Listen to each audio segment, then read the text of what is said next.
بسم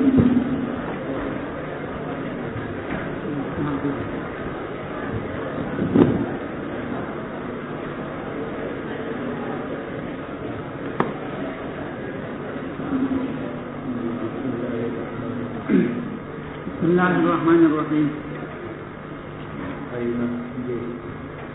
نام فضل اکبر، والد صاحب کا نام زین العابدین، ضلع سوات سے تعلق ہے.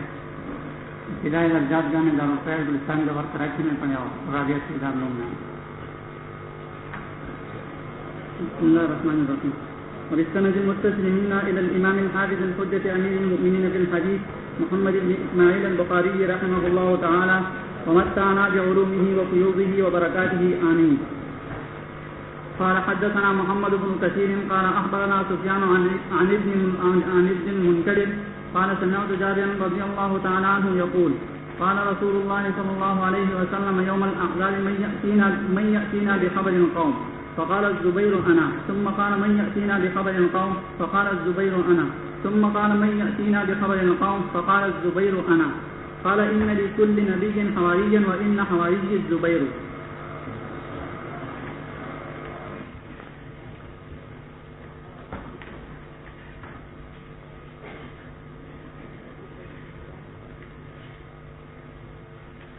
حدیث شریف نقل کی کہ رسول اللہ صلی اللہ علیہ وسلم نے احزاب والے دن فرمایا، یعنی غزوہ خندق کے بعد یوم الاحزاب کہا گیا، لیکن مراد غزوہ خندق کے بالکل آخری زمانے میں کہ من یاتینا بخبر القوم، کہ کون ہے جو ہمارے پاس قوم کی خبر لے کر آئے.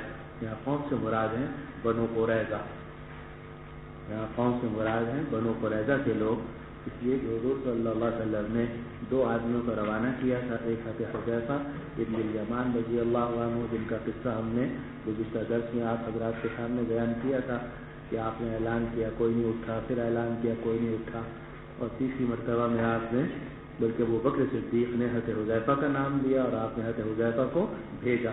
تو حضرت حذیفہ کو جو اکیلے بھیجا گیا تھا وہ احزاب کی طرف، یعنی مشرکین مکہ، غطفان، بنو اسلم، یہ جو پورے قبائل جمع ہو کر آئے تھے، ان لشکروں کے درمیان ان کو بھیجا گیا تھا جاسوسی کے لیے.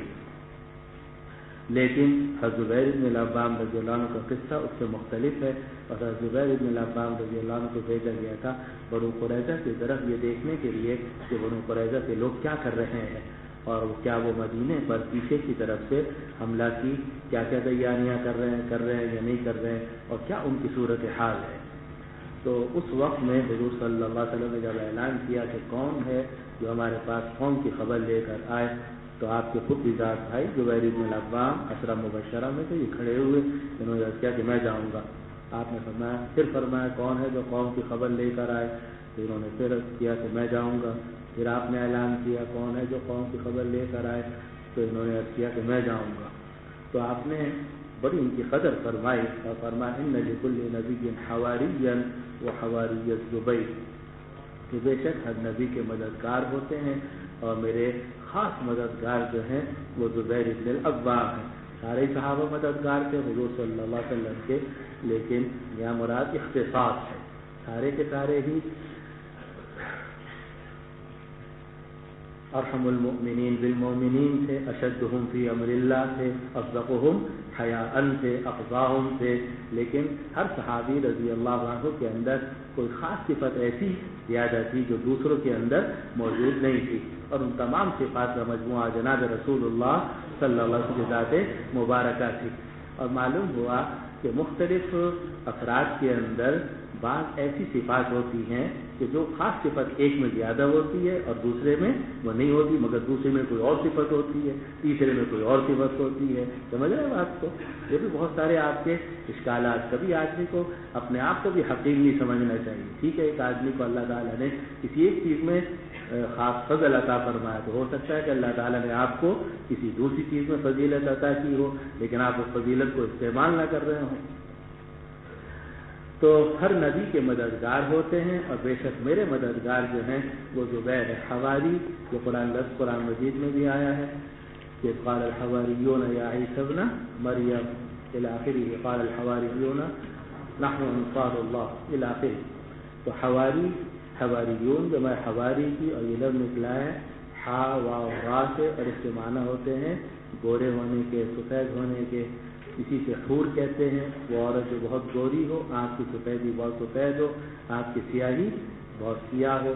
تو حواری کہا جاتا تھا حضرت عیسیٰ علیہ السلام کے صحابہ رضوان اللہ علیہم اجمعین کو، کیونکہ وہ جو حضرات تھے وہ اپنے ظاہر کو بھی پاک صاف رکھتے تھے، گورا رکھتے تھے، اور اپنے باطن کو بھی پاک صاف رکھتے تھے، اس لیے کہا گیا حواری. ایک قول. دوسرا قول یہ ہے کہ یہ حضرات جو تھے یہ دھوبی کا کام کیا کرتے تھے، اور انہوں نے اپنا پیشہ دھوبی اختیار کر لیا تھا، اور یہ سوچتے تھے کہ یہ لوگ جو ہیں یہ اپنے کپڑوں کو نجاست سے پاک نہیں کرتے، کم از کم ایک مرتبہ تو ہم ان کو پاک کر کے دے دیں گے، پھر اس کے بعد پھر اگر یہ ناپاک کر دیں پھر ہمارے پاس آئیں گے، پھر ہم ان کو پاک کر کے دے دیں گے.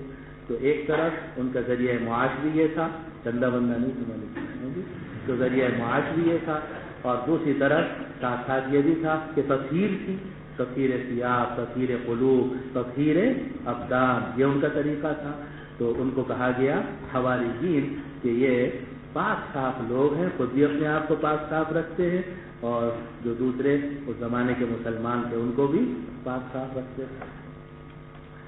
چلو پھر حواری بولا جاتا ہے اور مراد اس سے مددگار لیا جاتا ہے، لیکن اس کا اصل معنی مددگار کے نہیں ہے. اصل معنی وہی ہے جو بھی ہم نے ذکر کیا کہ سفید گورے پاک صاف لوگ. جی. وبه قال حدثنا قتيبة بن سعيد قال حدثنا الليث عن سعيد بن أبي سعيد عن أبيه عن أبي هريرة رضي الله تعالى عنه وعنهم أن رسول الله صلى الله عليه وسلم كان يقول لا إله إلا الله وحده أعز جنده ونصر عبده وغلب الأحزاب وحده فلا شيء بعده.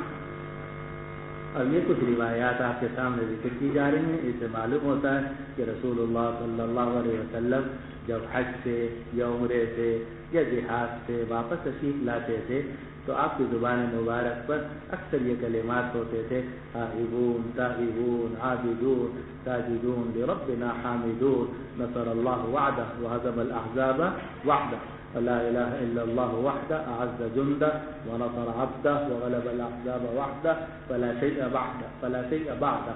یہ کلمات تھے جو رسول اللہ صلی اللہ علیہ وسلم نے سب سے پہلے اختیار فرمائے غزوہ خندق سے واپسی کے موقع پر.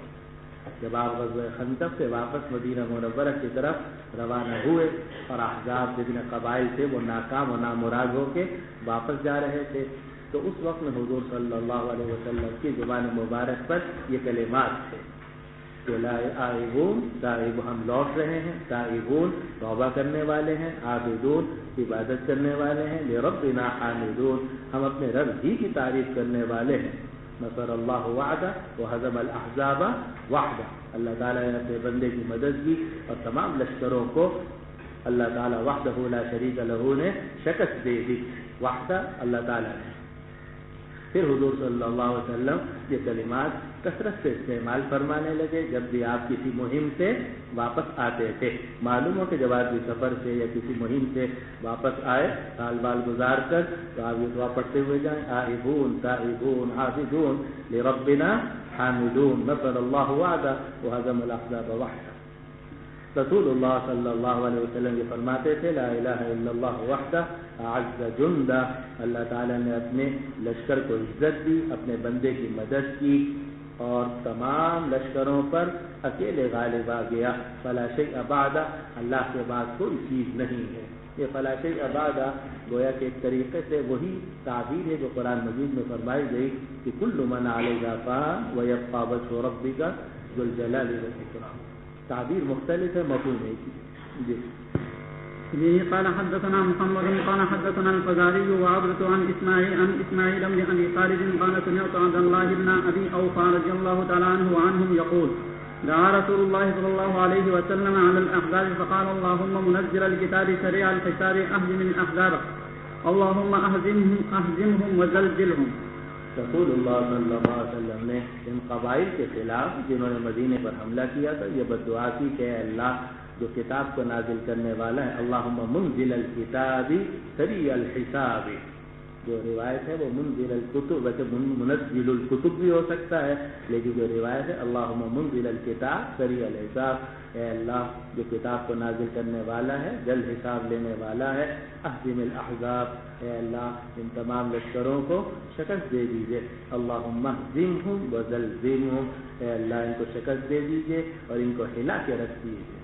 اس کو آپ اہزم بھی پڑھ سکتے ہیں، اہزم بھی پڑھ سکتے ہیں، اور یہ دونوں صورتوں میں متعدی ہوگا، مجرد سے آپ لیں تو اور مزید سی سے لیں تو، اس لیے اللہم اہزم الاحزاب بھی پڑھ سکتے ہیں اور اللہم اہزم، اسی لیے دونوں حرکتیں آپ کی کتاب میں لکھی ہوئی۔ به قال حدثنا محمد بن مقاتل قال أخبرنا عبد الله قال أخبرنا موسى بن عقبة عن سالم ونافع عن عبد الله رضي الله تعالى عنه وعنهم أن رسول الله صلى الله عليه وسلم كان إذا قفل من الغزو أو الحج أو العمرة يبدأ فيكبر 3 مرار ثم يقول لا إله إلا الله وحده لا شريك له له الملك وله الحمد وهو على كل شيء قدير آئبون تائبون عابدون ساجدون لربنا حامدون صدق الله وعده ونصر عبده وهزم الأحزاب وعده۔ جہاد سے یا لشکر سے یا عمرے سے واپس آتے تو ابتدا کرتے تھے، سب سے پہلے 3 مرتبہ اللہ اکبر اللہ اکبر اللہ اکبر 3 مرتبہ فرماتے تھے، پھر یہ کہتے تھے کہ اللہ کے سوا کوئی معبود نہیں، وہ یکتا ہے، اس کا کوئی شریک نہیں، اسی کے لیے تمام بادشاہت ہے، اسی کے لیے تمام تعریفیں ہیں اور وہ ہر چیز پر قادر ہے۔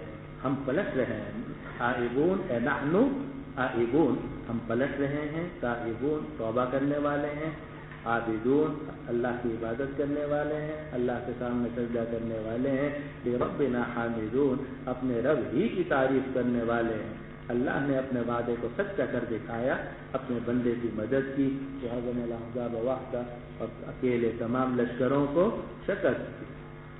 احزاب تو ہیں چاروں طرف، مورثہ شیاطین، جراثیم اور طرح طرح کی جو طاقتیں ہیں وہ ہیں چاروں طرف۔ اللہ سبحانہ و تعالیٰ اپنے فضل ہی سے انسان کی حفاظت کرتے ہیں، اسی لیے ایک روایت میں آتا ہے کہ ہر انسان کے لیے فرشتے ہیں جو اس کی حفاظت کرتے ہیں، پڑھ لی ہوگی حدیث آپ نے مشکات میں، اور یہ بھی فرمایا کہ اگر کوئی فرشتے نہ ہوتے تو لَاخْتَطَفَتْهُ الشَّيَاطِينُ، شیطان جو ہے وہ انسان کو کچک لے۔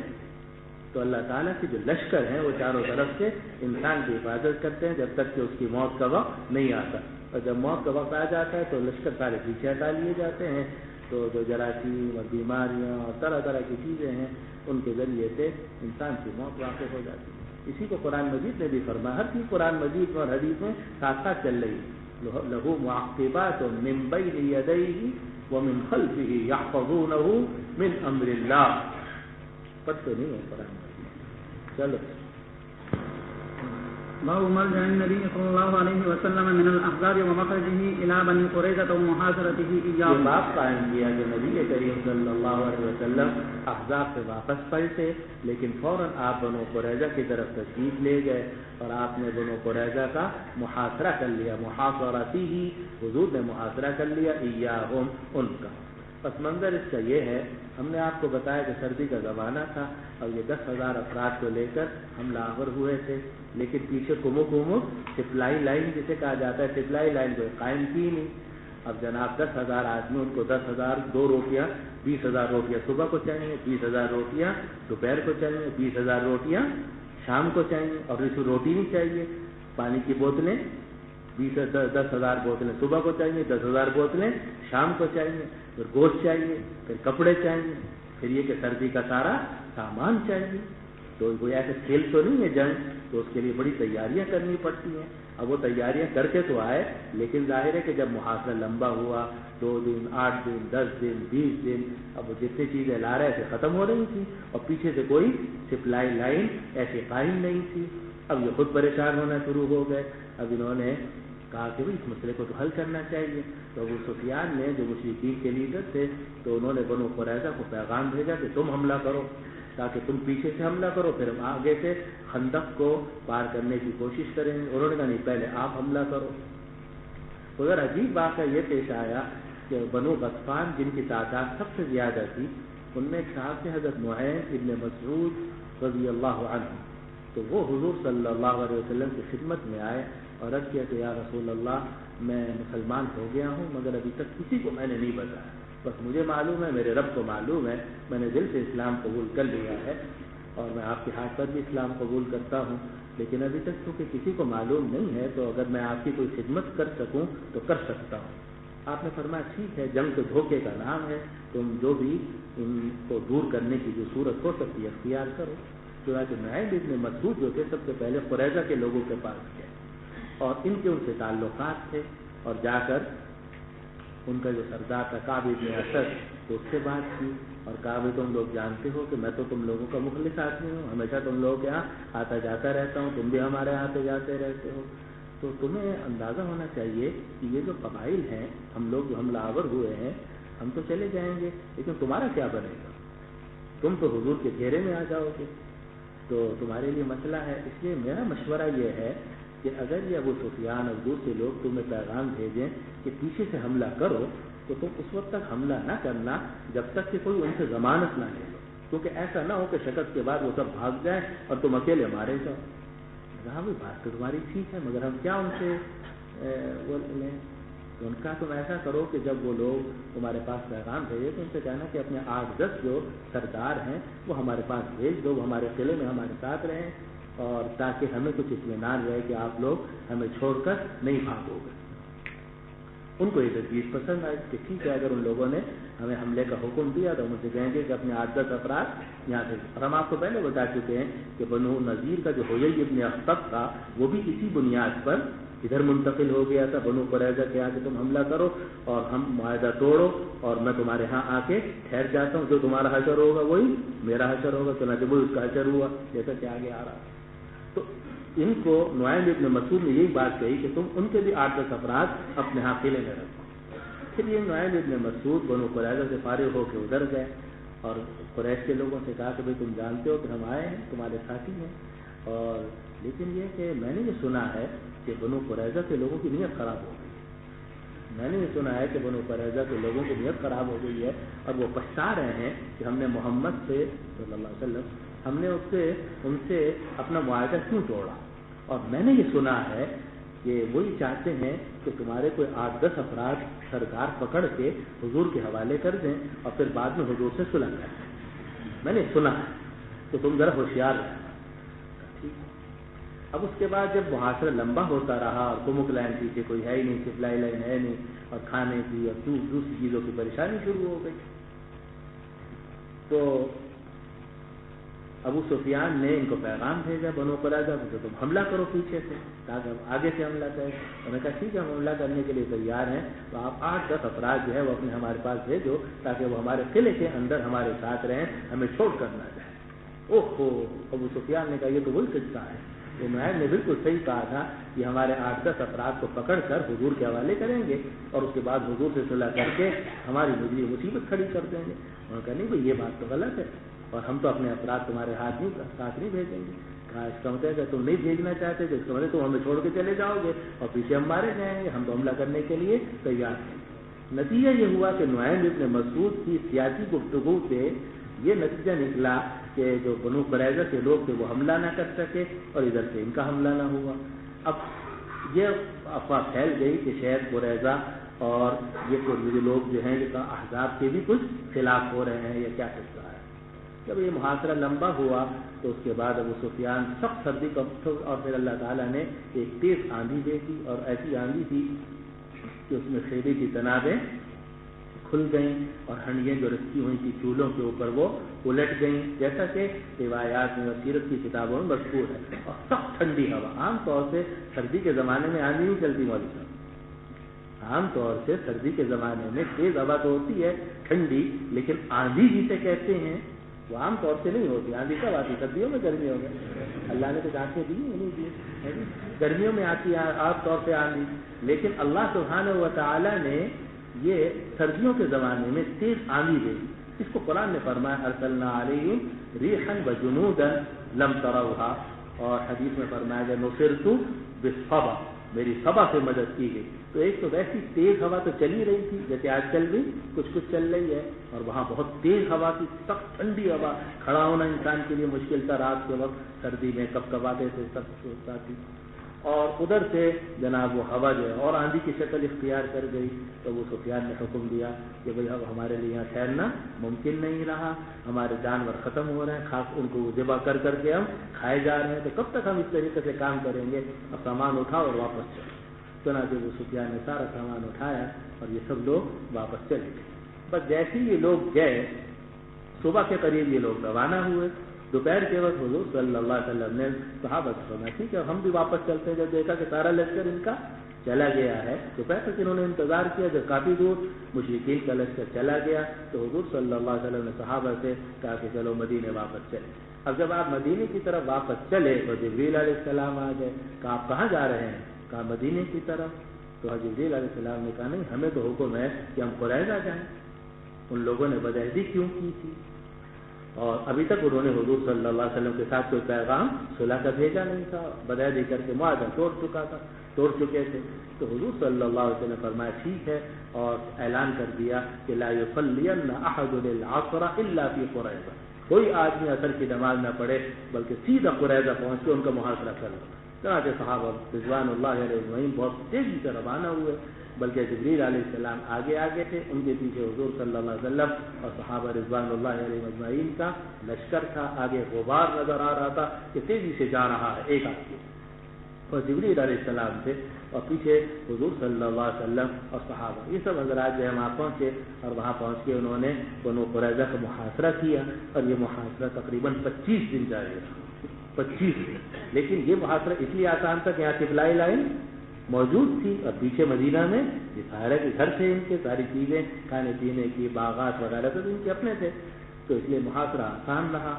یہاں تک کہ بنو قریظہ کو اندازہ ہو گیا کہ اب کوئی صورت ہمارے لیے نہیں ہے۔ تعداد بھی ان کی 600 کے قریب تھی، اور مسلمانوں کی تعداد ظاہر ہے کہ 2000 سے بھی اوپر جا رہی تھی، 3000 کے قریب تھی۔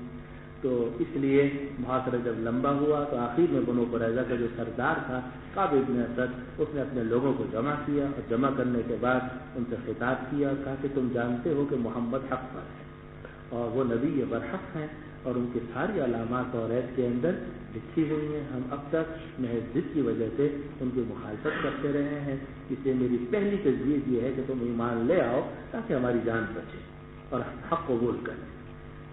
مگر وہاں جتنا مجمع تھا اس نے کہا نہیں کیسے ہو سکتا ہے، ہم تو یہودی ہیں، ہم مسلمان کیسے ہو سکتے ہیں۔ اس نے کہا ٹھیک ہے اگر تم یہ تجویز نہیں مانتے تو پھر دوسری تجویز یہ ہے کہ اپنے بچوں کو اور اپنی عورتوں کو اپنے سامنے قتل کر دو، اور پھر اس کے بعد مسلمانوں پہ حملہ کرو اور سب مارے جاؤ تاکہ عزت کی موت بنے۔ لوگوں نے کہا کہ ٹھیک ہے چلو ہم تو مارے جائیں، مگر بیوی بچوں کو ہم اپنے ہاتھ سے کیسے قتل کریں، یہ معصوموں نے کیا قصور کیا ہے۔ یہ تجویز بھی اس کی نہیں چلی۔ انہوں نے کہا ٹھیک، اس نے کہا کہ ٹھیک ہے تیسرا پھر قصہ یہ ہے کہ آج ہفتے کا دن ہے تم حملہ کرو، مسلمانوں کو پتا ہے کہ یہودی ہفتے کے دن عبادت کرتے ہیں، اعتداء نہیں کرتے، قرآن مجید میں آتا ہے نا یعتدون فی السبت، تو یہ حملہ نہیں کرتے، تو وہ یہ سمجھیں گے کہ حملہ نہیں کریں گے، ہم اچانک حملہ کر دیں گے تو ہو سکتا ہے کہ ہمیں کامیابی حاصل ہو جائے۔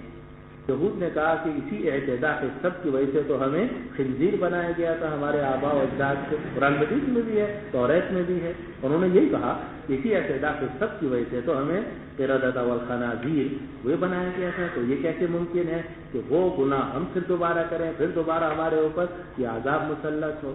تو یہ تینوں تجویزیں قبول نہیں کی گئیں۔ جب محاصرہ لمبا ہوا اور قلعے کے اندر یہ بند تھے، باہر سے کوئی سپلائی کا سامان آ نہیں سکتا تھا، آہستہ آہستہ سامان ختم ہوتا گیا جو اندر تھا، تو یہ ہے کہ پھر ان کو ہتھیار ڈالنے پڑے۔ جب ہتھیار ڈالنے پڑے تو انہوں نے کہا کہ ہم اس شرط پر ہتھیار ڈالتے ہیں کہ آپ وہ قبیلہ اوس کے جو سردار ہیں سعد بن معاذ، ان کو اختیار کیجیے کہ وہ ہمارے بارے میں فیصلہ کریں۔ اور یہ جو بنو قریظہ کے لوگوں نے حضرت سعد بن معاذ رضی اللہ عنہ کو متعین کیا، اس کی ایک وجہ ہے۔ اس سے پہلے بنو قینقاع اور بنو نذیر کا جو فیصلہ کیا تھا وہ خزرج کے لوگوں نے کیا تھا، ان کے تعلقات خزرج کے لوگوں سے تھے، اور حضور صلی اللہ علیہ وسلم نے بنو قینقاع کو بھی معاف کر دیا تھا، ان کو جلا وطن کر دیا تھا، پھر اس کے بعد بنو نذیر کو بھی آپ نے معاف کر دیا تھا اور ان کو جلا وطن کر دیا تھا، بلکہ یہ بھی اجازت دی تھی کہ ہر آدمی ایک اونٹ پر جتنا سامان لے جانا چاہے لے جائے، چنانچہ یخربون بیوتہم بایدیہم وایدی المؤمنین فاعتبروا یا اولی الابصار، تو وہ سب سامان اٹھا کے لے گئے تھے۔ تو بنو قریظہ کے لوگوں نے سمجھا کہ جس طرح بنو قینقاع اور بنو نذیر کے معاملے میں سفارش کی تھی خزرج کے لوگوں نے، اور خزرج کے لوگوں کی سفارش کو حضور صلی اللہ علیہ وسلم نے قبول فرمایا تھا، اور ان سب کو سامان کے ساتھ جلا وطن ہونے کی اجازت مل گئی تھی۔ اس لیے ہمارے لیے بھی مناسب یہ ہے کہ ہم اپنے پرانے جو ساتھی ہیں قبیلہ اوس کے لوگ، ان سے درخواست کریں اور ان کو اختیار دلوائیں۔ حضور صلی اللہ علیہ وسلم فرمایا ٹھیک ہے، میں تمہاری تجویز کو منظور کرتا ہوں۔ چنانچہ قبیلہ اوس کے سردار سے حضرت سعد بن معاذ رضی اللہ عنہ وہ زخمی تھے، اور زخمی ہونے کی وجہ سے ان کو مسجد نبوی میں خیمے میں رکھا گیا تھا، اور وہاں ایک خاتون تھی رفیدہ، حضرت رفیدہ رضی اللہ عنہا، وہ ان کی دیکھ بھال کرتی تھی، ان کے مرہم پٹی وغیرہ، وہ کچھ علاج کا کام بھی کرتی تھی، عمر ان کی اچھی تھی، سوال مقدر کا جواب ہے جی، تو وہ علاج معالجے کا کام کرتی تھی۔ تو حضرت سعد بن معاذ رضی اللہ عنہ مسجد نبوی میں تھے، تو وہاں سے حضور نے ان کو پیغام بھیجا کہ بھائی آپ یہاں آ جائیں، آپ کی ضرورت ہے۔ چنانچہ حضرت سعد بن معاذ رضی اللہ عنہ کو ایک گدھے پر سوار کرا کے لایا گیا۔ ان کے لیے چلنا مشکل تھا، یہاں ان کی شہرت کٹی ہوئی تھی، اس میں سے خون نکل رہا تھا، تو شہرت کو 2-3 مرتبہ کئی کیا گیا تھا، خود حضور صلی اللہ علیہ وسلم نے کئی کیا تھا خون روکنے کے لیے، لیکن خون رک نہیں رہا تھا۔ پھر جب خون رکا تو یہ سارا ورم آ گیا تھا، یہاں سے لے کے یہاں تک، تو پورا ورم کا ہاتھ کھولا ہوا تھا، تو چلنا پھرنا ان کے لیے مشکل تھا۔ مسجد نبوی میں خیمے کے اندر ان کو لٹایا گیا تھا، تو اسی حالت میں تشریف لائے۔ تو جب وہ تشریف لائے تو حضور صلی اللہ علیہ وسلم نے صحابہ سے فرمایا قوموا الی سیدکم، اپنے سردار کے لیے کھڑے ہو جاؤ۔ چنانچہ لوگ کھڑے ہو گئے اور ان کو اتارا گیا، اٹھا کر لایا گیا اور لا کر پھر بٹھایا گیا۔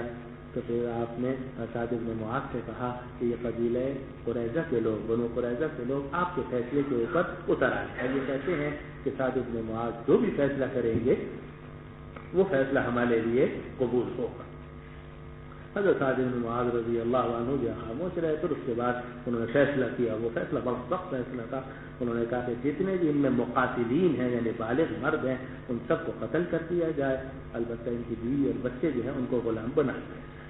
اتنا سخت فیصلہ کیا حضرت سعد بن معاذ رضی اللہ عنہ نے اپنے ہی حلیف، پرانے حلیف قبیلے بنو قریظہ کی خلاف، کیونکہ انہوں نے سخت پریشانی میں، جبکہ ہنالک ابتلی المؤمنون وزلزلوا زلزالا شدیدا، انہوں نے پیچھے سے خنجر گھونپنے کی کوشش کی تھی اور معاہدے کو توڑا تھا۔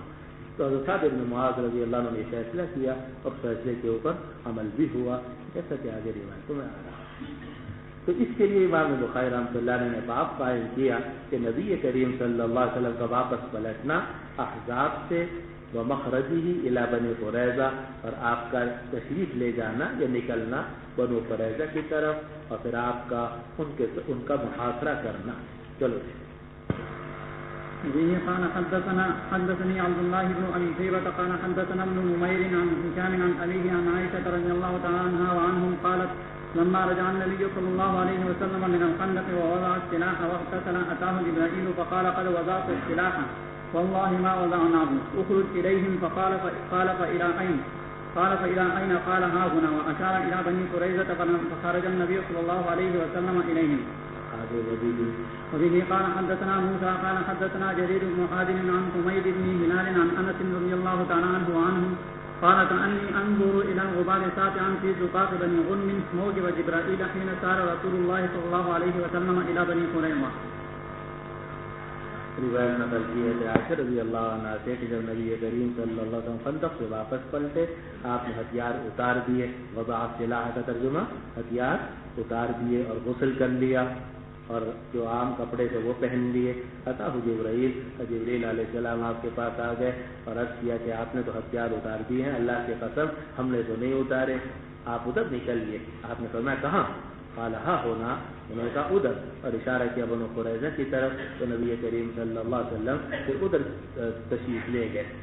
اگلی روایت ہے انس بن مالک رضی اللہ عنہ سے کہ فرمایا گویا کہ میں دیکھ رہا ہوں غبار کی طرف کہ جو چمک رہا ہے بنو غن کی گلیوں میں، اور وہ چمک جو رہا تھا وہ اصل میں جبریل علیہ السلام کی سواری تھی، جبکہ رسول اللہ صلی اللہ علیہ وسلم بنو قریظہ کی طرف روانہ ہوئے تو حضور جو تھے وہ پیچھے تھے اور صحابہ بھی پیچھے تھے، آگے آگے ایک سواری جا رہی تھی اور غبار اڑ رہا تھا اس کی وجہ سے، تو پتہ نہیں چل رہا تھا کہ سواری کے اوپر کون سوار ہے، لیکن انس بن مالک رضی اللہ عنہ فرماتے ہیں کہ وہ اصل میں جبریل علیہ السلام۔ انس رضی اللہ عنہ سے روایت ہے، گویا کہ میں دیکھ رہا ہوں غبار کی طرف جو چمک رہا تھا بنو غن کی گلیوں میں، ذقاق گلیاں، اور بنو غن یہ قبیلے کا نام ہے، موکیبہ جبرائیل اگر آپ پڑھیں تو بدل بن جائے گا خافعن سے، اور اگر آپ پڑھیں موکیبی تو صورت میں یہ بدل بن جائے گا کس سے؟ غبار سے۔ کانی انظر الی الغبار موکیبی جبرائیل، وصل میں غبار نہیں تھا بلکہ جبریل علیہ السلام کی سواری تھی، اور اگر خافعن سے بدل بنا لو تو وہ چمک رہا تھا، وہ کیا چیز چمک رہی تھی؟ وصل میں جبریل علیہ السلام کی سواری کی جب رسول اللہ صلی اللہ علیہ وسلم بنو قریظہ کی طرف روانہ ہوئے۔ نا به قال حدثنا عبد الله بن محمد بن اسماء قال حدثنا الجويري بن اسماء عن نافع عن ابن عمر رضي الله تعالى عنهما وعنهم قال قال النبي صلى الله عليه وسلم يوم الاحزاب لا يصلين احد العصر الا في بني قريظه فادرك بعضهم العصر في الطريق فقال بعضهم لا نصلي حتى ناتيها وقال بعضهم بل نصلي ولم يرد منا ذلك فذكر ذلك للنبي صلی اللہ علیہ وسلم فلم يعنف واحدا منهم۔ نبی کریم صلی اللہ علیہ وسلم نے احزاب والے دن فرمایا کہ ہرگز کوئی آدمی عصر کی نماز نہ پڑھے مگر بنو قریظہ، کیونکہ آپ ظہر کے وقت واپس پلٹے تھے، آپ چاہتے تھے کہ فوراً ان کا محاصرہ کر لیا جائے، ان کو نکلنے کا موقع نہ ملے، تو آپ نے اعلان فرما دیا کہ کوئی آدمی عصر کی نماز نہ پڑھے مگر بنو قریظہ میں جا کر۔ اب لشکر تیزی سے روانہ ہوا، لیکن بعض لوگوں کو عصر کی نماز پیش آ گئی راستے میں، ادرک بعضهم العصر، تو بعض لوگوں کو عصر کی نماز پیش آ گئی راستے میں، یا ادرک بعضهم العصر، بعض لوگوں نے عصر کی نماز پالی راستے میں، تو بعض لوگوں نے کہا کہ ہم یہاں نماز نہیں پڑھیں گے یہاں تک کہ ہم قریظہ پہنچ جائیں، اور بعضوں نے کہا کہ نہیں بلکہ ہم نماز پڑھ لیں گے، اور حضور کا مقصد یہ نہیں تھا، حضور کا مقصد یہ نہیں تھا کہ نماز قضا کرو، بلکہ آپ کا مقصد یہ تھا کہ تیز چلو، تو اپنی طرف سے تو ہم بہت تیز چلے ہیں، لیکن عصر قضا ہونے والی ہے، اب ہمیں چاہیے کہ پہلے عصر پڑھ لیں اور پھر وہاں پہنچ جائیں، کیونکہ مقصد حضور صلی اللہ علیہ وسلم کا عصر کو قضا کروانا نہیں تھا، بلکہ آپ کا مقصد وہاں جلدی سے پہنچنا تھا، تو ہم جلدی سے نماز پڑھ کے جلدی سے وہاں پہنچ رہے ہیں، دوسروں کا نہیں۔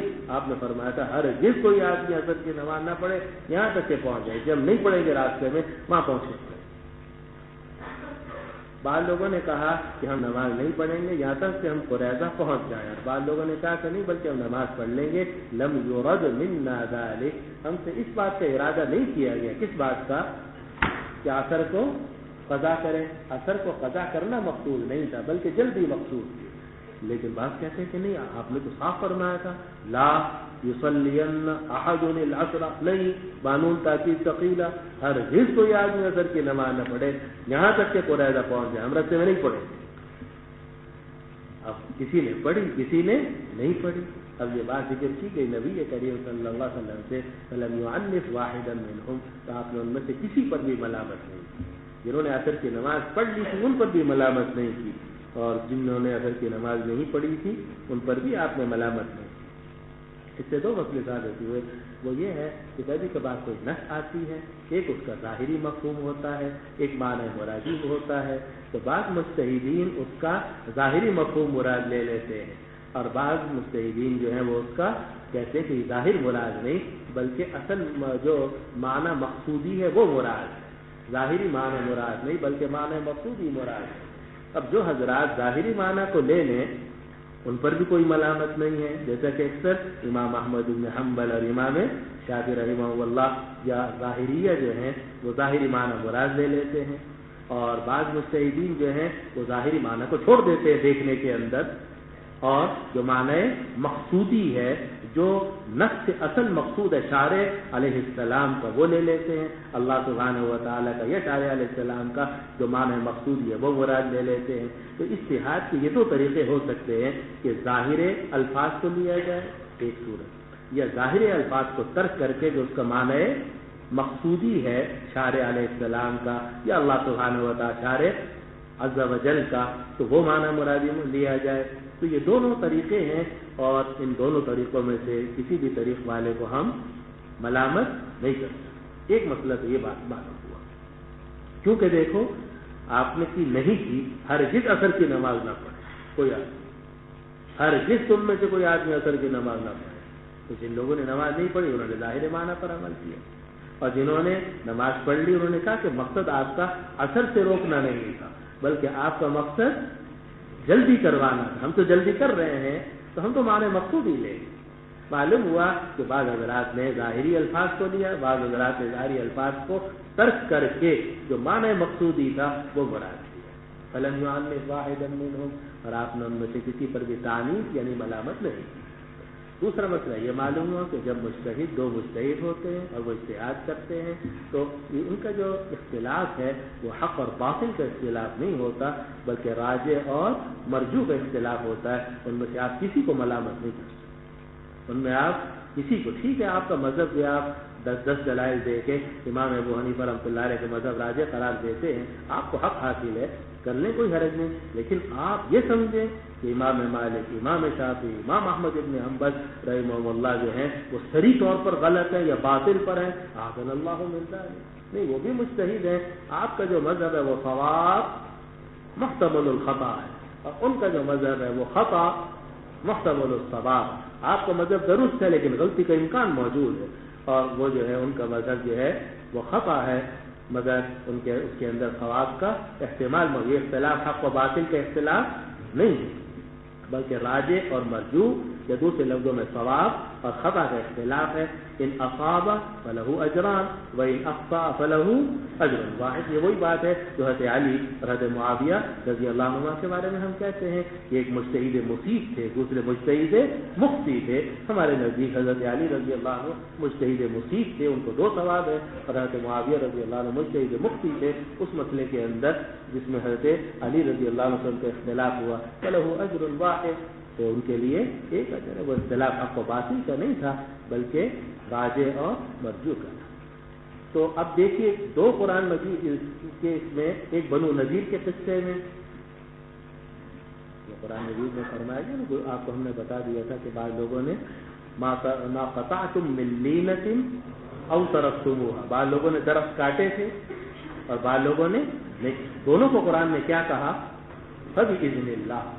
معلوم جنہوں نے کاٹے تھے انہوں نے اللہ کے حکم پر عمل کیا، اور جنہوں نے نہیں کاٹے تھے اپنے اجتہاد سے انہوں نے بھی اللہ کے حکم پر عمل کیا۔ تو جس طرح وہاں یہ معلوم ہوا کہ 2 مجتہد جب اجتہاد کرتے ہیں تو دونوں ہی کو ثواب ملتا ہے، اور دونوں ہی کا حکم شریعت کے مطابق ہوتا ہے۔ کسی کو بھی آپ شریعت سے خارج نہیں کر سکتے۔ مولوی صاحب سمجھ لو بات کو، فبإذن اللہ، جو کچھ ہوا ہے کس کے حکم سے ہوا ہے؟ اللہ کے حکم سے۔ اگر آپ ہاتھ یہاں باندھتے ہو یہ بھی اللہ کا حکم ہے، اور اگر یہاں ہاتھ باندھتے ہو تو کیا نعوذ باللہ شیطان کا حکم ہے؟ اعاذنا اللہ من ذلک، یہ بھی اللہ ہی کا حکم ہے۔ جو لوگ اجتہاد کے ساتھ یہاں باندھتے ہیں وہ بھی اللہ ہی کی اجازت سے باندھتے ہیں، اس لیے کہ دلائل ان کے پاس بھی موجود ہے، دلائل شرعیہ، البتہ ہمارے نزدیک جو ہے وہ مرجوح ہیں، یہ منسوخ ہیں، یہ جو بھی ہے۔ لیکن اس کے باوجود مجتہدین کا جب اجتہاد ہوتا ہے وہ حق اور باطل کا اختلاف نہیں ہوتا بلکہ راجح مرجوح کا ہوتا ہے۔ تو اس کی ایک مثال ما ترکتم من لینۃ ما قطعتم من لینۃ او ترکتموها قائمۃ علی اصولها، وہ تھا بنو نذیر کے قصے میں۔ اور یہاں لا یصلین احد منا العصر، یہ بھی یہاں بھی مجتہدین میں اختلاف ہوا، اور حضور صلی اللہ علیہ وسلم نے کسی پر کوئی ملامت نہیں کی۔ معلوم ہوا کہ یہ بھی اسی کے دوسری قسم ہو گئی کہ جس میں ہر مجتہد کو اجتہاد کی بنا پر اپنے حکم پر عمل کرنا ضروری ہوتا ہے۔ بلکہ عجیب بات ہے کہ مجتہد جب اجتہاد کرتا ہے اور کسی اجتہاد پر پہنچتا ہے اس کے لیے اس پر عمل کرنا واجب ہوتا ہے، لیکن دوسرا مجتہد اس کے بالکل مخالف جب اجتہاد کرتا ہے بشرطے کہ اجتہاد کا اہل ہو اور پھر وہ اس کسی نتیجے پر پہنچتا ہے اس کے لیے بھی اپنے اجتہاد پر عمل کرنا واجب ہوتا ہے، کیونکہ وہ اس کو حق سمجھ رہا ہے، اس کو ثواب سمجھ رہا ہے اور وہ اس کو ثواب سمجھ رہا ہے، اور ہم کسی کی شان میں کوئی ادنا کی گستاخی نہیں کر سکتے۔ اگر آپ یہ بات سمجھ لو نا تو آپ کے سینکڑوں مسائل حل ہو جائیں، اور آپ کی طبیعت کو جو اعتدال ختم ہوا ہے، شدت پسندی آ گئی ہے، اس میں بھی کمی آ جائے گی انشاءاللہ۔ سوال جی یہ دو گروہ جو آپس میں اختلاف ان کے درمیان پیدا ہوا تھا تو آپ صلی اللہ علیہ وسلم پیچھے رہ گئے تھے یا آگے پہنچ گئے تھے آپ؟ ظاہر ہے تو محاصرہ تو چاروں طرف سے تھا کہ حضور صلی اللہ علیہ وسلم ایک جانب میں ہوں گے اور یہ جو حضرات تھے یہ تو چاروں طرف بکھر کر چاروں طرف سے ان کا محاصرہ کیا جا رہا تھا، ان میں اختلاف ہے۔ جی بسم اللہ۔ به قال حدثنا ابن ابي الاسود قال حدثنا معتمر قال وحدثني خليفه قال حدثنا معتمر قال سمعت علي عن انس رضي الله تعالى عنه وعنهم قال كان الرجل يجعل للنبي صلى الله عليه وسلم من اخلاقه حتى افتتح قريظه والنظير وان اهلي امروني ان اتي النبي صلى الله عليه وسلم فاساله الذين كانوا اعطوه او بعضه وكان النبي صلى الله عليه وسلم قد اعطاه ايمن فجاءت أيمنة فجعلت تسوق في عنقي تقول كلا والذي لا إله إلا هو لا يعطيكهم وقد أعطانيها أو كما قال، والنبي صلى الله عليه وسلم يقول لك كذا وتقول كلا والله حتى أعطاها حسبت أنه قال 10 أمثاله أو كما قال۔ یہ روایت نقل کی انس بن مالک رضی اللہ عنہ سے کہ ایک آدمی بلکہ آدمی ایک بھی نہ کرو آدمی نبی کریم صلی اللہ علیہ وسلم کے لیے کھجوروں کے درخت کر دیتا تھا، کھجوروں کے درخت کر دیتا تھا، یہاں تک کہ آپ نے قریظہ اور نذیر کو فتح کر لیا۔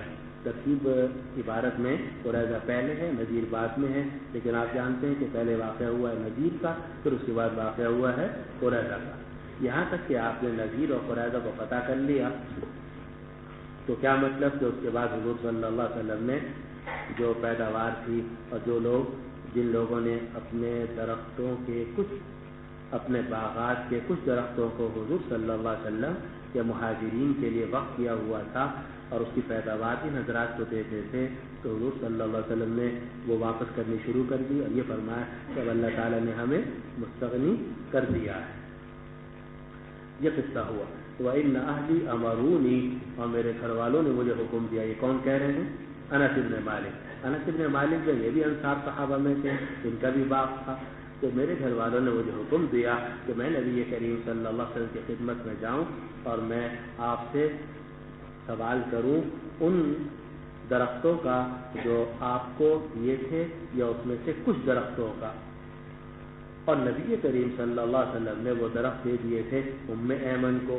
اب ام ایمن آ گئی اور ام ایمن نے کپڑا ڈال دیا میری گردن میں۔ انس بن مالک کہتے ہیں کہ ام ایمن نے میری گردن میں کپڑا ڈال دیا اور فرما رہی تھی ہرگز نہیں، قسم ہے اس اللہ کی جس کے سوا کوئی معبود نہیں ہے کہ حضور تمہیں وہ نہیں دیں گے، جبکہ حضور نے تو وہ درخت مجھے دے دیے ہیں۔ او کما قالت، یہ اس طرح کی باتیں کہنے لگی اور نبی کریم صلی اللہ علیہ وسلم ام ایمن کو فرما رہے تھے لکی کہتا میں تمہیں اتنا دے دوں گا، میں تمہیں اتنا دے دوں گا۔ وہ تقول کلا واللہ، اور وہ کہہ رہے تھے ہرگز نہیں، اللہ کی قسم میں تو واپس نہیں کروں گی۔ حتی آفاہا، یہاں تک کہ حضور نے ام ایمن کو تقریباً 10 گنا زیادہ دیا، تب جا کر وہ راضی۔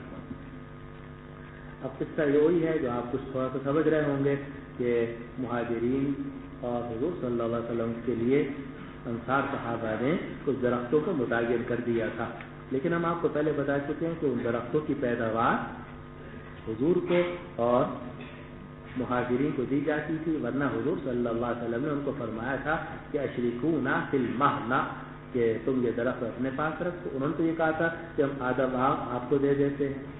جو مواخات ہوئی تھی انہوں نے کہا تھا کہ گھر اور ہر چیز ہم آدھی آدھی کر لیتے ہیں، لیکن حضور صلی اللہ علیہ وسلم نے فرمایا تھا کہ اللہ تعالیٰ تمہارے گھر والوں میں، تمہارے اموال میں برکت دے، تم اپنی چیزیں اپنے پاس رکھو۔ اور یہ بھی فرمایا کہ ذمہ داری تمہاری ہوگی، وَأَشْرِكُونَا فِي الْمَهْنَةِ، اور ہمیں پیداوار میں تم شریک کر لو۔ چنانچہ انصار صحابہ رضوان اللہ علیہ اجمعین نے پیداوار میں حضور کو اور مہاجرین کو شریک کر لیا، لیکن جو مسلمانوں کے حالات بہتر ہوئے، قریظہ کی فتح ہوئی، نذیر کی فتح ہوئی، پھر قریظہ کی فتح ہوئی، زمینیں اور باغات تقسیم ہونے لگے صحابہ میں، اور آپ نے مہاجرین کو خاص طور پر دیے تاکہ یہ اپنے پاؤں کے اوپر کھڑے ہو جائیں۔ تو پھر مہاجرین کو ضرورت نہ رہی، چنانچہ وہ باغات اور باغات کے وہ درخت جو انصار نے مہاجرین یا حضور صلی اللہ علیہ وسلم کے لیے رکھے ہوئے تھے، وہ آہستہ آہستہ آپ نے واپس کرنے شروع کر دیے۔ جب واپس کیے تو یہ واقعہ پیش آیا کہ انس ابن مالک کے گھر والوں نے انس ابن مالک سے کہا بھائی تم بھی جاؤ، حضور سب کے واپس کر رہے ہیں، تو ہمارے جو باغ کے پلا درخت ہیں جو ہم نے حضور کے لیے رکھے ہوئے تھے وہ آپ سے واپس لے لو۔ تو یہ چلے گئے۔ ادھر حضور صلی اللہ علیہ وسلم نے ان درختوں کو دے دیا تھا ام ایمن کو، اور ام ایمن جو ہیں یہ حضرت زید ابن حارثہ رضی اللہ عنہ کی پہلی بیوی بھی ہیں، اور ساتھ ساتھ حضرت اسامہ کی والدہ بھی ہیں، اور ساتھ ساتھ یہ حضور صلی اللہ علیہ وسلم کی حاضنہ بھی ہیں۔ حاضنہ یعنی انہوں نے آپ کو گوشت کھلایا ہے۔ جب حضور صلی اللہ علیہ وسلم بچے تھے، ان کی عمر اچھی خاصی تھی، تو انہوں نے حضور صلی اللہ علیہ وسلم کو کھلایا پلایا ہے۔ تو حضور صلی اللہ علیہ وسلم ان کا ایسا ہی اکرام فرماتے تھے جیسے آدمی اپنی ماں کا اکرام کرتا ہے۔ تو حضور صلی اللہ علیہ وسلم کو جو درخت انس ابن مالک کے گھر والوں نے دیے تھے، حضور صلی اللہ علیہ وسلم نے وہ درخت آگے ام ایمن کو دے دیے تھے۔ اب جب انس ابن مالک واپس لینے آئے تو حضور نے ام ایمن سے کہا کہ اماں جی وہ واپس کر دو۔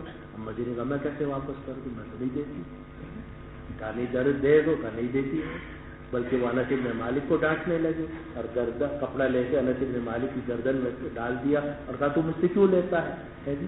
اماں جی کہہ رہی ہیں تو مجھ سے کیوں لیتا؟ اللہ کی قسم حضور نے مجھے دیے، میں نہیں واپس کروں گی۔ اور حضور فرما رہے تھے کہ نہیں آپ واپس کر دو، اماں جی آپ واپس کر دو، ہم آپ کو اور زیادہ دے دیں گے۔ میں نہیں کروں گی۔ حضور نے کہا اور دے دوں گا میں آپ کو، یہاں تک کہ حضور صلی اللہ علیہ وسلم نے ان درختوں سے 10 گنا ام ایمن کو عطا فرمایا، پھر ام ایمن نے واپس کیا۔ آپ کو پتا کہ اماں جی تو بہرحال اماں جی ہوتی ہیں، قابل احترام ہوتی ہیں، خاتون ہیں، عورت ذات ہیں، عورت ذات جو ہے ظاہر ہے کہ وہ مردوں کی طرح اتنے بڑے دل کی تو ہوتی بھی نہیں ہے، پھر حضور احترام بہت فرماتے تھے، اس لیے آپ نے ان کی رعایت فرمائی۔ لیکن رعایت فرمانے کے ساتھ ساتھ وہ جو درخت ان سے واپس لے لیے، اور واپس لینے کے بعد انس ابن مالک کے گھر والوں کو واپس کر دی۔ سمجھ گئے؟ ابھی پہلے حدیث دوبارہ ترجمہ کر لو، پھر ایک مسئلہ۔ نبی کریم صلی اللہ علیہ وسلم کے لیے آدمی کھجوروں کے باغات، کھجوروں کے درخت کر دے، نخلات کہتے ہیں کھجوروں کے درختوں کو، یہاں تک کہ آپ نے قریظہ اور نذیر کو فتح کر لیا۔ انس بن مالک کہتے ہیں میرے گھر والوں نے مجھے حکم دیا کہ میں نبی کریم صلی اللہ علیہ وسلم کی خدمت میں جاؤں اور آپ سے سوال کروں ان درختوں کا جو آپ کو دیے تھے یا کچھ درختوں کا، اور نبی کریم صلی اللہ علیہ وسلم نے وہ درخت دے دیے تھے ام ایمن کو۔ ام ایمن آئیں، انہوں نے آ کر کپڑا میری گردن میں ڈال دیا اور وہ کہہ رہی کہ ہرگز نہیں، اس اللہ کی قسم جس کے سوا کوئی معبود نہیں، حضور تمہیں نہیں دیں گے۔ وقت آقانی، ہاں، اور حال یہ کہ حضور تو مجھے دے چکے ہیں، او کما قالت، اور یہ اسی طرح کی اور باتیں فرمانے لگی۔ اور حال یہ تھا، واو حالیہ، اور حال یہ تھا کہ نبی کریم صلی اللہ علیہ وسلم میں کو فرما رہے تھے لکی کذا، میں تمہیں اتنا دے دوں گا، لکی کذا تمہارے لیے یہ ہے۔ اور وہ کہہ رہی تھی کلا واللہ، ہرگز نہیں، اللہ کی قسم میں واپس نہیں کروں گی، حتی آتاہا، یہاں تک کہ حضور نے ام ایمن کو دیا۔ حسبت، انس ابن مالک کہتے ہیں کہ میرا خیال یہ ہے کہ 10 گنا یا اس سے بھی زیادہ آپ نے ان کو دیا۔ تب ام ایمن راضی ہوئی، انہوں نے درختوں کو واپس کیا، درختوں کو واپس کیا تو پھر حضور نے وہ درخت واپس کیے انس ابن مالک رضی اللہ عنہ کے گھر والے۔ اب یہ واپسی کیا تھی؟ یہ سوال کھاؤ، یہ واپسی کیا تھی؟ تو گنگوہی رحمۃ اللہ علیہ اور دوسرے حضرات کا خیال یہ ہے کہ یہ ہبہ تھا، اور ہبہ جو تھا وہ نکل کر انس بن مالک کے گھر والوں سے حضور کی ملکیت میں آیا، پھر حضور کی ملکیت سے نکل کر وہ ام ایمن کے پاس گیا، پھر حضور صلی اللہ علیہ وسلم نے ان سے واپس لیا اور دوبارہ انس بن مالک کے گھر والوں کو دیا۔ اور اسی سے گنگوئی رحمۃ اللہ علیہ نے یہ مسئلہ نکالنے کی کوشش فرمائی اور نکالا کہ رجوع فی الہبہ جو ہے اس کی گنجائش ہے۔ یہ وہ مسئلہ ہے جو کتاب الہبہ کے اندر آپ نے پڑھا کہ ائمہ ثلاثہ رجوع فی الہبہ کے بالکل قائل نہیں ہے، اور احناف جو ہے وہ رجوع فی الہبہ کے فی الجملہ کہنا پڑے گا، فی الجملہ قائل ہیں، اور وہ کہتے ہیں قضاً جو ہے وہ رجوع ہو جائے، دیانتاً تو جائز نہیں ہے، دیانتاً تو کسی کے نزدیک جائز نہیں ہے، لیکن قضاً جائز ہے، اور اس سے گنگوہی رحمۃ اللہ علیہ نے یہ مسئلہ نکالا۔ لیکن حافظ ابن حجر رحمۃ اللہ علیہ جو دوسرے حضرات ہیں ان کا کہنا یہ ہے کہ یہ ہبہ تھا ہی، بلکہ حقیقت میں یہ عاریت تھی، اور زیادہ جو رجحان معلوم ہوتا ہے احادیث دیکھ کر وہ یہی ہے کہ یہ ہبہ نہیں تھا بلکہ عاریت تھی۔ ایک وجہ تو وہ یہ ہے کہ ہم نے آپ کو بتایا کہ حضور نے جب حضور کے سامنے انصار نے پیشکش کی تھی کہ آدھے ہم آپ کو دیتے ہیں آدھا اپنے پاس رکھتے ہیں، تو آپ نے فرمایا تھا نہیں، افون المعونہ و اشرکونا فی المحنہ، کہ تم ذمہ داری تم ادا کرو، باغات ہمارے بس میں نہیں ہے، تمہیں اندازہ ہے کس طرح پانی دینا ہے کس طرح، لیکن پیداوار میں تم ہمیں شریک کر لو۔ تو پیداوار میں شریک کرنے سے معلوم ہوتا ہے کہ وہ ہبہ نہیں تھا بلکہ عاریت تھی۔ دوسری بات یہ ہے کہ رجوع فی الہبہ احناف کے نزدیک تو دیانتاً بھی جائز نہیں، قضاً اگر جائز بھی ہو جائے تو بہرحال دیانتاً جائز نہیں، یہ بڑے سخت الفاظ ہیں، العائد فی ہبتہ کالکلب یعود فی قیئہ او کما قال صلی اللہ علیہ وسلم۔ اتنے سخت الفاظ ہیں، اتنے سخت الفاظ کے بعد پھر یہ کہنا کہ حضور صلی اللہ علیہ وسلم نے مصلحت کی وجہ سے رجوع فی الہبہ کیا تھا، اس طرح بڑا مشکل معلوم ہوتا ہے۔ اس لیے زیادہ بہتر وہی بات ہے جو حضرت حافظ ابن حجر رحمہ اللہ اور دوسرے حضرات نے فرمائی کہ یہ ہبہ تھا ہی نہیں بلکہ یہ عاریت ہے۔ اور اس پر ایک اور تیسری دلیل یہ ہے مولوی صاحب کہ اگر یہ ہبہ ہوتا تو حضور صلی اللہ علیہ وسلم یہ بھی تو کر سکتے تھے کہ ام ایمن کے پاس ان درختوں کو چھوڑ دیتے اور ہبہ جدیدہ کر دیتے انس بن مالک کے گھر والوں کو۔ پتہ نہیں بات سمجھ رہی ہے، لیکن یہ عاریت تھی، اور عاریت جو ہے وہ تو مستعیر جو ہے وہ معیر جو ہے وہ واپس لے لیتا ہے۔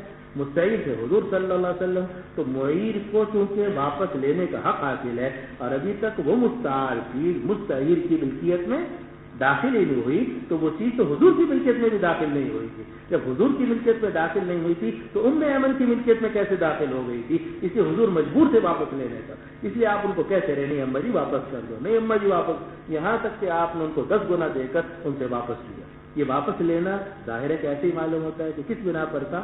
عاریت کے بنا پر۔ اس لیے راجے یہی معلوم ہوتا ہے کہ یہ سارا کا سارا قصہ عاریت کا تھا، اور چونکہ حضور صلی اللہ علیہ وسلم کی ملکیت میں داخل نہیں ہوا تھا اس لیے حضور صلی اللہ علیہ وسلم نے آگے جو ام ایمن کو دیا، ام ایمن کے لیے بھی ملکیت ثابت نہ ہوئی، اس لیے حضور صلی اللہ علیہ وسلم نے خوشامد کر کے اور ان کو راضی کر کے اس عاریت کو واپس لیا، اور پھر جو اصل معیر تھے انس بن مالک رضی اللہ عنہ کے گھر والے ان کو واپس لیا۔ چلو۔ وبه قال حدثني محمد بن بشار قال حدثنا غندر قال حدثنا شعبة عن سعد قال سمعت أبا أمامة قال سمعت أبا سعيد الخدري رضي الله تعالى عنه وعنهم يقول نزل أهل قريظة على حكم سعد بن معاذ رضي الله تعالى عنه، فأرسل النبي صلى الله عليه وسلم إلى سعد فأتى على حمار، فلما دنا من المسجد قال للأنصار قوموا إلى سيدكم أو أخيكم، فقال هؤلاء نزلوا على حكمك، فقال تقتل مقاتلتهم وتتبع ذراريهم، قال قضيت بحكم الله وربما قال بحكم الملك۔ اہل منازع اتر آئے سعد بن معاذ رضی اللہ عنہ کے فیصلے پر، تو نبی کریم صلی اللہ علیہ وسلم نے سعد بن معاذ کو پیغام بھیجا اور وہ تشریف لائے ایک گدھے پر سوار ہو کر، اور بظاہر گدھے پر اس لیے سوار کیا گیا کہ اس کا چلنا آسان تھا، آہستہ آہستہ چلتا ہے تو مریض کو اس میں نسبتاً آسانی ہوتی ہے، زیادہ اونچا نہیں ہوتا تو اس کے اوپر سوار کرنا آسان تھا، تو اس لیے گدھے پر وہ لائے گئے۔ جب وہ مسجد کے قریب پہنچے، آپ بین السطور میں لکھا ہے کہ اس مسجد سے مراد وہ جگہ ہے کہ جہاں محاصرے کے دوران آپ نماز ادا کیا کرتے تھے۔ آج بھی مسجد آپ نے وہاں بنا لی تھی، جو بعد میں شاید پوری مسجد بھی بن گئی ہوگی، لیکن اس وقت میں وہ اور سعد بن معاذ کو لایا گیا تھا کہاں سے؟ مسجد نبوی سے، ہے جی۔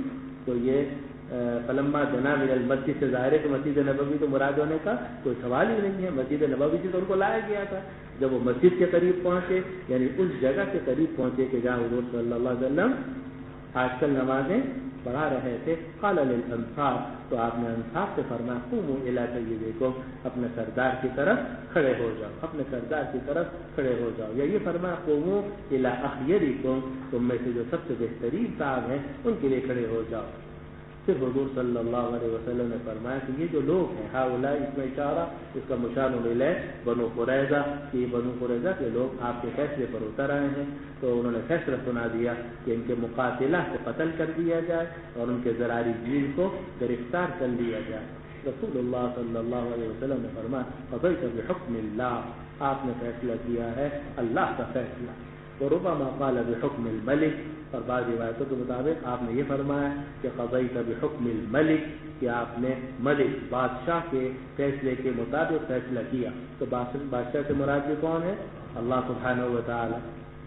اور تیسری روایت ہے قضیت بحکم الملک، قضیت بحکم الملک، تو صورت میں مفہوم یہ ہوگا کہ آپ نے وہ فیصلہ کیا جو جبریل علیہ السلام کا فیصلہ ہے، یعنی جبریل علیہ السلام نے آپ کے دل پر الہام کیا ہے اور وہ الہام اللہ سبحانہ و تعالیٰ کی طرف سے ہے، تو فرشتے کا جو فیصلہ تھا وہ آپ نے کیا ہے.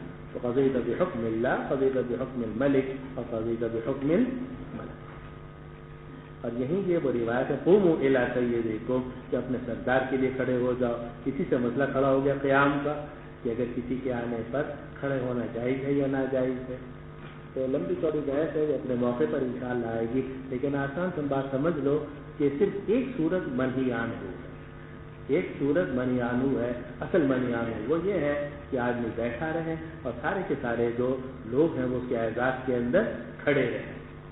یہ تھا کہ جو طریقہ تھا دور جاہلیت میں، اور آج کل بھی طریقہ ہے کہ آپ نے دیکھا کہ بادشاہ بیٹھا ہوا ہے کرسی پر اور سارے درباری جو ہیں وہ اٹینشن کھڑے ہیں، تو یہ ناجائز ہے. اور یہ طریقہ تھا جبابرہ کا، متکبرین کا، اور اس سے حضور صلی اللہ علیہ وسلم نے منع فرمایا ہے. ایک صورت. دوسری صورت جو ممنوع ہے، وہ ممنوع تو نہیں مکروہ ہے، وہ یہ ہے کہ آدمی یہ پسند کرے کہ لوگ مجھے دیکھ کر کھڑے ہو. آدمی یہ پسند کرے کہ لوگ مجھے دیکھ کر کھڑے ہو جائیں. اس کے بارے میں حدیث میں آتا ہے کہ من سرہ ان یتمثل له الرجال قیاما فلیتبوأ مقعده من النار.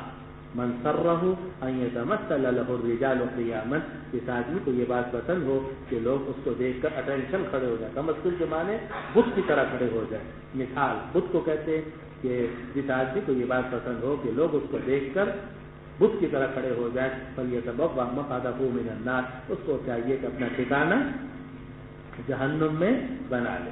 تو ایک آدمی کا بیٹھے رہنا، جزاک اللہ تعالیٰ آپ کو خوش، اور سب کا کھڑے رہنا یہ ناجائز ہے. دوسری صورت یہ ہے کہ آدمی خود یہ خواہش کرے کہ جہاں سے میں گزروں سارے طالب علم فوراً کھڑے ہو جائیں، یہ بھی ناجائز ہے. کیونکہ یہ تو علامت ہے کس کی؟ تکبر کی، کہ یہ آدمی اپنے آپ کو بڑا سمجھ رہا ہے اور دوسروں کو اپنے سے چھوٹا اور حقیر سمجھ رہا ہے. اور تکبر عزازیل خار کر بزندان لعنت گرفتار کر. تکبر تو سب سے بدترین برائی ہے. ابا واستکبر وکان من الکافرین. اور یہ تکبر حرام ہے، اور جو چیز تکبر کے اوپر دلالت کرنے والی ہو وہ بھی حرام ہے. تو پہلی جو چیز منہی عنہ ہے وہ ہے کہ خود بیٹھا رہے اور سب کھڑے رہیں. دوسری صورت جو ناجائز ہے وہ یہ ہے کہ آدمی یہ خواہش کرے کہ لوگ مجھے دیکھ کر کھڑے ہو جائیں، یہ ناجائز. اور اسی لیے حضور صلی اللہ علیہ وسلم کو دیکھ کر صحابہ چاہتے تھے کھڑے ہونا، لیکن کھڑے نہیں ہوتے تھے کیونکہ جانتے تھے کہ حضور کو یہ بات پسند نہیں ہے. اور صحابہ جو تھے وہ اٹھنا چاہتے تھے لیکن نہیں اٹھتے تھے حضور کے خیال کی وجہ سے. لیکن اس کے باوجود جو ایک اگر قیام جو ہے وہ ہو اس کی گنجائش ہے. قیام للاکرام کی بھی اجازت ہے. قیام للاکرام کہ کسی کی عزت کے لیے آپ کھڑے ہو جائیں، جیسا کہ سعد بن معاذ رضی اللہ عنہ کے قصے میں آپ نے فرمایا قوموا الی سیدکم. اسی طرح قیام للحاجت کہ اگر حاجت کو مثلا آپ نے جگہ دینی ہے یا اٹھا کے ان کو لانا ہے، اس کے لیے تو آپ کو اپنی جگہ سے کھڑا ہونا پڑے گا، یہ بھی جائز ہے. اور یہ جو سعد بن معاذ رضی اللہ عنہ کا قصہ ہے اس سے قیام للاکرام بھی ثابت ہوتا ہے اور قیام للحاجت بھی. قیام للحاجت تو اس لیے کہ بیمار تھے، زخمی تھے، اٹھا کے ان کو لایا گیا تھا اور اٹھانا تھا، مگر اٹھانے کے لیے کتنے افراد کی ضرورت ہے؟ 4-6 افراد کی. لیکن آپ نے تو سب سے کہا قوموا الی سیدکم، تو اس سے قیام للحاجت بھی ثابت ہوا اور قیام للاکرام بھی ثابت ہوا.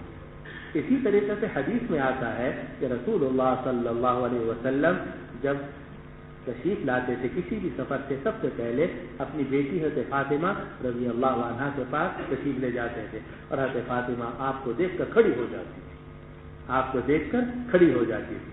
تو حضور کو دیکھ کر آپ کی بیٹی حضرت فاطمہ رضی اللہ عنہ کا کھڑا ہو جانا یہ بھی قیام کیا کون سا تھا؟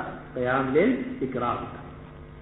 اور ایک اور روایت میں آتا ہے کہ جب فاطمہ آتی تھی رضی اللہ عنہا تو حضور صلی اللہ علیہ وسلم کو دیکھ کر کھڑے ہو جاتے تھے. یہ قیام للمحبت تھا. یہ قیام للمحبت تھا کہ چھوٹے پر وقت محبت اور شفقت کی وجہ سے بڑا آدمی کھڑا ہو جائے. بیٹا آیا، چھوٹا بھائی آیا، کوئی اور آپ کھڑے ہو گئے، کھڑے ہو کر اس کا استقبال کیا. یہ قیام للمحبہ ہے. تو معلوم ہو کہ قیام للحاجت ہو تو بھی جائز ہے، قیام للاکرام ہو تو بھی جائز ہے، قیام للمحبت ہو تو بھی یہ جائز ہے. مگر قیام تمثلا کہ بت کی طرح آدمی اٹینشن کھڑا رہے یہ نہ جائز. اور اس بات کی تمنا کرنا کہ لوگ ہمیں دیکھ کر کھڑے ہو جائیں، یہ سری علامت ہے تکبر کی، اور یہ بھی نہ جائے. آگے سمجھ رہے ہیں جناب؟ باقی انشاءاللہ آگے باب القیام وغیرہ میں یہ ساری تفصیلات دوبارہ بھی آ جائیں گی.